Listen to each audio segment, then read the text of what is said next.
saya Kapolda Jawa Tengah akan melakukan rilis ungkap kasus TPPU terkait.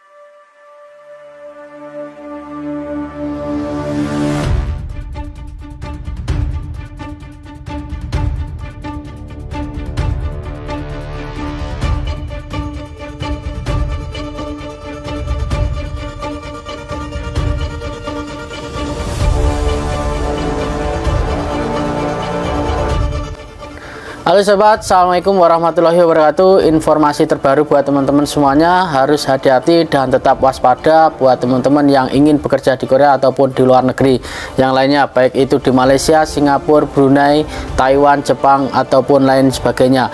Harus tetap hati-hati. Ini ada informasi terbaru terkait tentang TPPO, tindak pidana perdagangan orang ya, perdagangan manusia.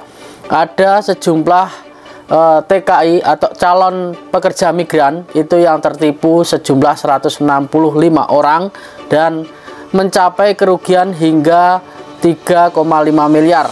Nah, ini banyak sekali kerugiannya ya.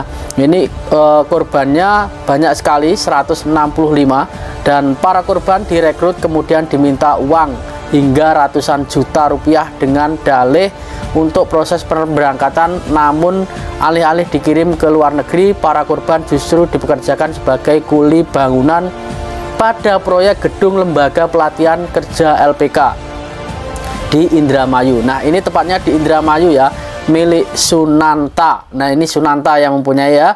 Jadi Sunanta ini tersangkanya, Pak Sunanta ini. Jadi beliau merekrut orang, bukannya dipekerjakan di luar negeri, namun dipekerjakan di tempatnya untuk membangun LPK-nya. Nah, seperti itu.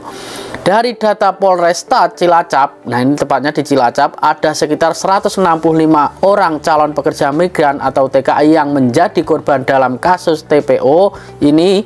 Setiap korban menyetorkan uang ke tersangka mulai dari 5 juta hingga 110 juta.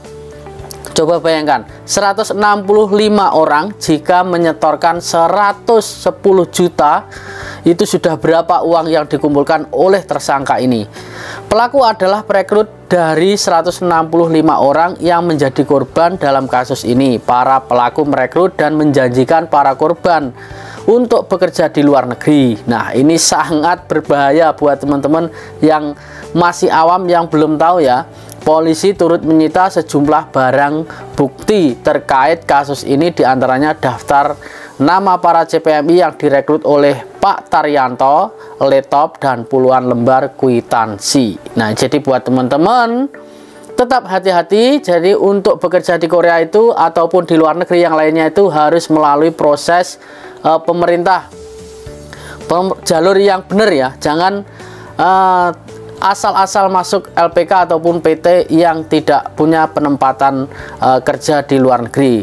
Yang bagus itu ikut pemerintah. Kalau ke Korea itu G2G atau itu melalui BP2MI, sedangkan P2P nya melalui P3MI. Jadi dua-duanya ini sudah resmi dari pemerintah. Jika teman-teman tidak melalui ini, mengikuti orang ataupun LPK, harus tahu jalurnya dan penempatannya. Sudah adakah orang yang sudah dipekerjakan di Korea dengan LPK tersebut, berangkat dari LPK tersebut melalui BP2MI ataupun P3MI. Jadi buat teman-teman tetap waspada, jangan sampai tertipu seperti orang ini.